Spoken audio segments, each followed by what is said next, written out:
বিচার বিভাগের মর্যাদা ইমেজ সবচেয়ে বেশি নির্ভর করে বিচার বিভাগের কর্মকর্তাদের উপর, বিচার বিভাগের কর্মকর্তাদের উপর। বিচার বিভাগে যদি এমন কোনো বিচারক, প্রধান বিচারপতি থাকেন যিনি একটা ছাত্র সংগঠন থেকে ফুলের শুভেচ্ছা নেন, পুলিশের একজন ধিক্কৃত কর্মকর্তার থেকে সোনার তরবারি নেন, যদি বিচার বিভাগে এমন কোনো প্রধান বিচারপতি থাকে যিনি আন্দোলনরত ছাত্রদের কাছে উপহাস করেন, যদি এমন কোনো বিচারপতি থাকে যিনি টকশোয়ে বক্তব্যের জন্য স্বরাষ্ট্র মন্ত্রণালয়কে নির্দেশ দেন যে কেন তার বিরুদ্ধে ব্যবস্থা নেওয়া হচ্ছে না, বিচারপতির দায়িত্ব মৌলিক অধিকার রক্ষা করা, আর উনি স্বরাষ্ট্র মন্ত্রণালয়কে নির্দেশ দেন কেন তার মৌলিক অধিকার নষ্ট করা হচ্ছে না, লঙ্ঘন করা হচ্ছে না, গ্রেফতার করা হচ্ছে না। বিচার বিভাগে যদি এমন কোনো বিচারক থাকেন যার বিরুদ্ধে দুর্নীতির অভিযোগ উঠে, এত খারাপ অভিযোগ, এত জঘন্য অভিযোগ বিচারালয়ে না বাংলাদেশের ঘরে ঘরে পৌঁছে যায় যে এই বিচারকে এই ধরনের বদনাম আছে। বিচারপতিরা যদি তাদের কাছে বিচার চাইতে আসে মানুষ, তারা বিব্রত বোধ করেন। কেন বিব্রত বোধ করেন? আপনি বিব্রত বোধ করবেন একমাত্র আপনার ভাই বোন আসলে। আপনি তো বিচার প্রার্থী মানুষ, কোথাও বিচার না পেয়ে আপনার কাছে এসেছে, আপনি কিভাবে বিব্রত বোধ করেন? আপনারা বর্তমানের প্রধান উপদেষ্টা ডক্টর ইউনূসের মামলা আর্জি গ্রহণ করতে বিব্রত বোধ করেছিলেন। আপনাদেরকে তো কেন করেছিলেন? আপনার এটা দায়িত্ব না? আপনার এটা সাংবিধানিক দায়িত্ব না?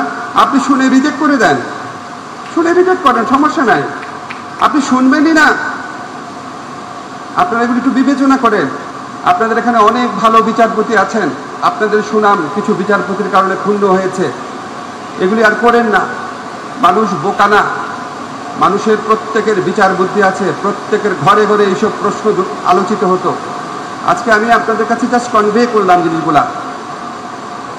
এর পাশাপাশি সশ্রদ্ধ চিত্তে স্বীকার করি বাংলাদেশের বিচার বিভাগের হাতে বহু বড় বড় ঘটনা ঘটেছে, গণতন্ত্র ফিরে এসেছে এবং অবৈধ সংশোধনী চ্যালেঞ্জ হয়েছে। আমি ব্যক্তিগতভাবে এই উচ্চ আদালতে কয়েকবার ন্যায় বিচার পেয়েছি, অনেকে পেয়েছেন।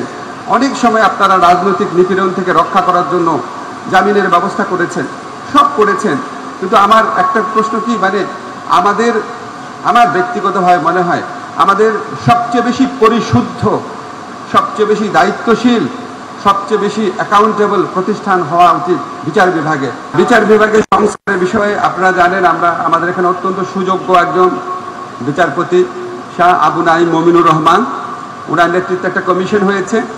আমরা তবুও আমাদের সরকারের কিছু কিছু চিন্তা আছে, বলে যায়, আপনাদের সাথেও মিলে যায়। এটা হচ্ছে ডিজিটালাইজড জুডিশিয়াল সিস্টেম করতে হবে, independent prosecution, independent investigation, this are must. তারপর ফরেনসিক সাপোর্ট বাড়াতে হবে, আমাদের ফরেনসিক ক্যাপাবিলিটি খুবই সীমাবদ্ধতা আছে। তারপর আপনারা যে আলাদা একটা সেক্রেটারিয়েটের কথা বলেছেন, আমি আপনাদেরকে বলতে চাই যে এই সমস্ত কথা আমি উচ্চারণ করলাম, সেগুলি আমি ইউএনডিপির পক্ষ থেকে যখন আমি কনসালটেন্সির কাজ করেছিলাম, আজকের থেকে 16 বছর আগে এক্স্যাক্টলি এগুলি লিখে গিয়েছিলাম।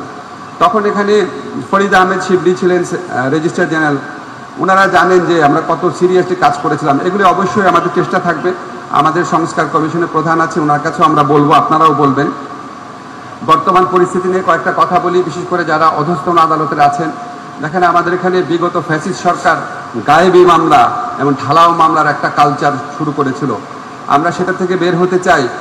মানুষের মনে অনেক ক্ষোভ আছে, অনেক অসন্তোষ আছে, এই সমস্ত গায়েবী মামলা দেখার সংস্কৃতি, দেখার অভ্যস্ততা আছে।